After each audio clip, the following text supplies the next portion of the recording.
I would imagine we see the advantages for a philosopher who is capable of taking my approach.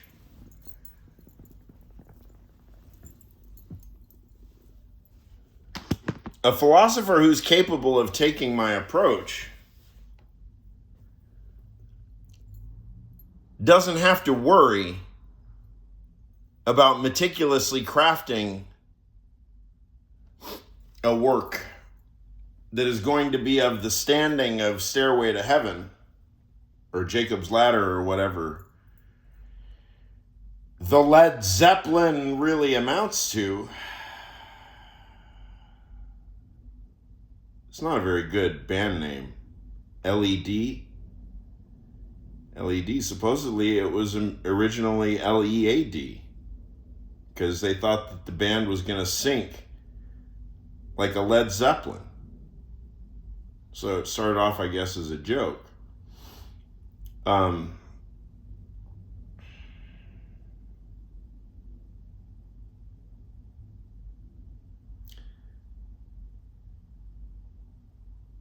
So let's just focus on the Led Zeppelin comment.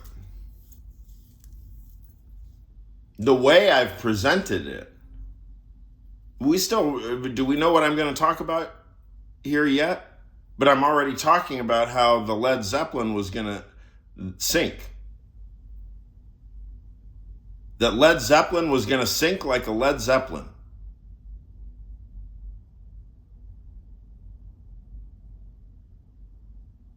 I guess we could imagine maybe like a literary theorist talking this way or something. Maybe that's what I am. Maybe I'm a literary theorist who doesn't write.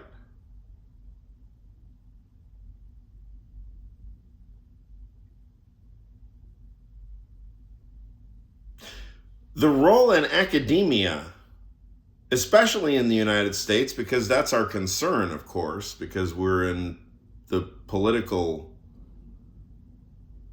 dire straits of the doldrums of the quagmire, which includes tedium and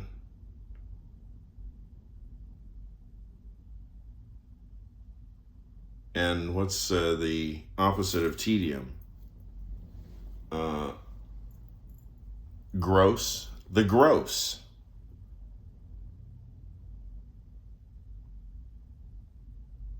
The gross quagmire.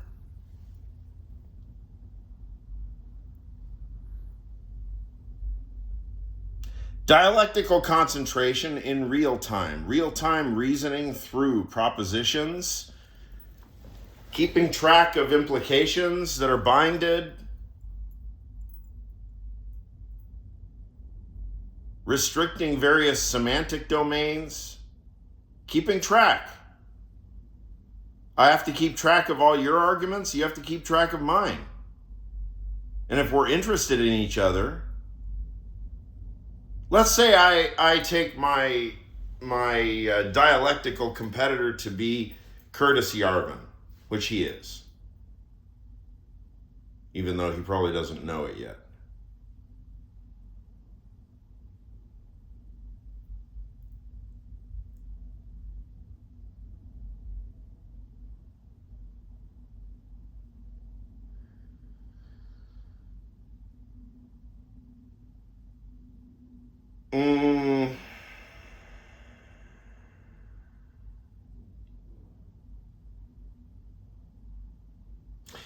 It is a competition of objective knowledge.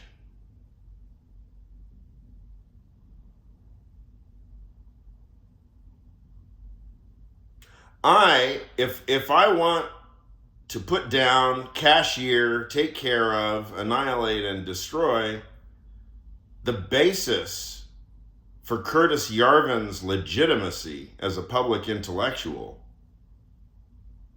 I have to know all his arguments, I have to know all his theory, etc., right? I have to spend a lot of time thinking about that fucker.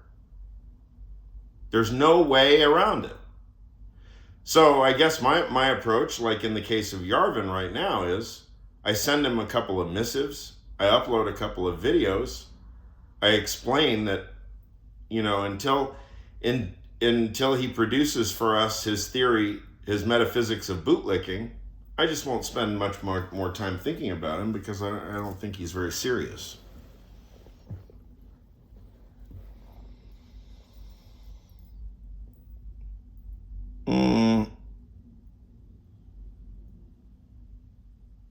So as an agonistic, competitive project, philosophy produces one product, one commodity. Philosophers produce withering arguments against their competitors. 99% of it takes place in books. At various times in history, there have been dilettante, kind of polymathic dilettante types. I don't know if we've ever been all that popular. We kind of read as some kind of combination between half crazy and half asshole.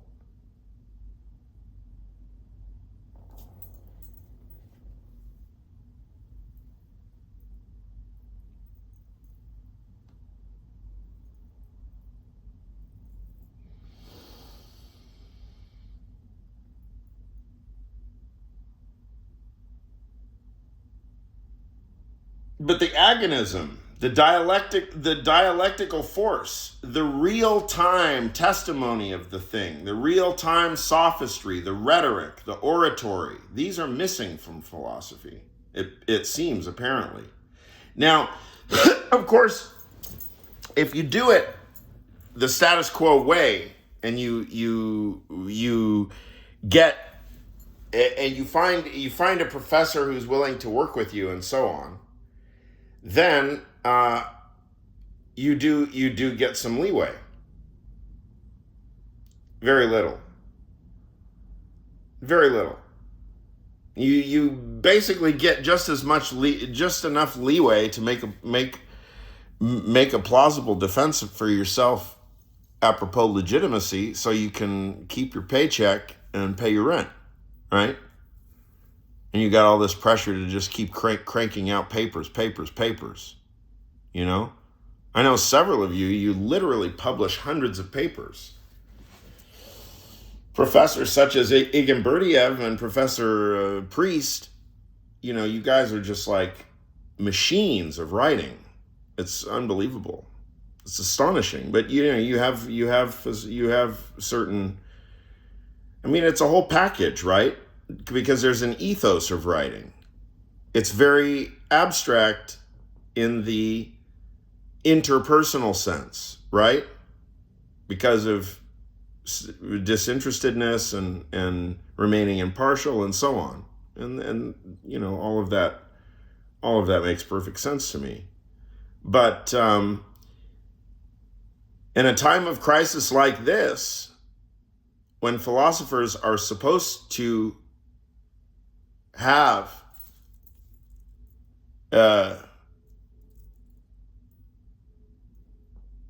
Zuhandenheit, pardon my mistakes, please, Zuhandenheit, ready to hand, Parrhesia.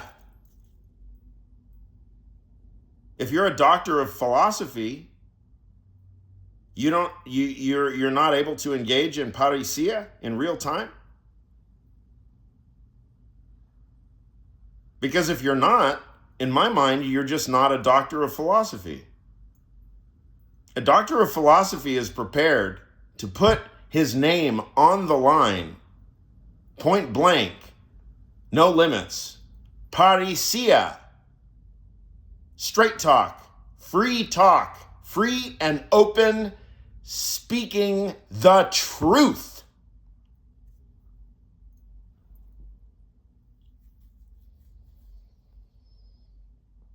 And so if we do have that much of a state of crisis, which I believe we do, Parrhesia is the only thing. No, it's not. There are many thousands of people out on the street. That's the old-fashioned way.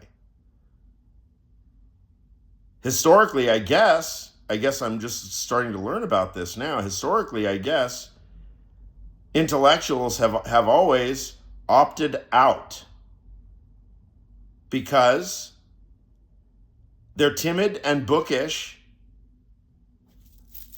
but they give the alibi, oh no, we need to remain impartial and disinterested. But what if the fundamental axiom, the fundamental presupposition, the metaphysical presupposition that guarantees the possibility for Parrhesia is being dismantled?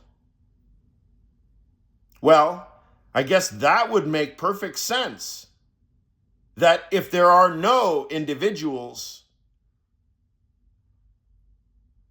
από τέχνη παρρησία, καθόλου τίποτα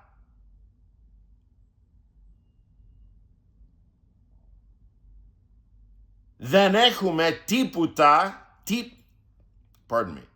δεν έχουμε τίποτα παρρησία από φιλοσοφία και τώρα φιλοσοφία πέθανε.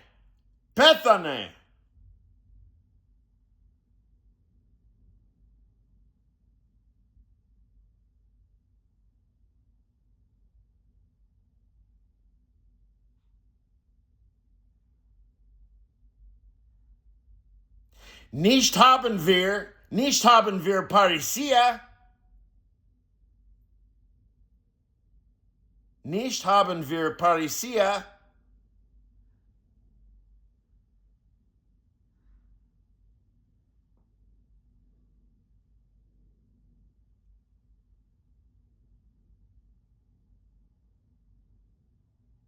Nicht haben wir Parrhesia.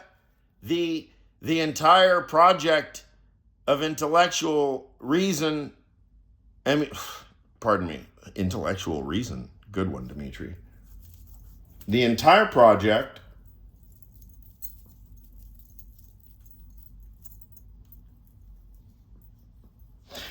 of the entire rational project of the United States of America will have found its limit unless Americans engage jetzt, ahora, ahora, jetzt, right now, in Parrhesia, vis-a-vis Donald Trump.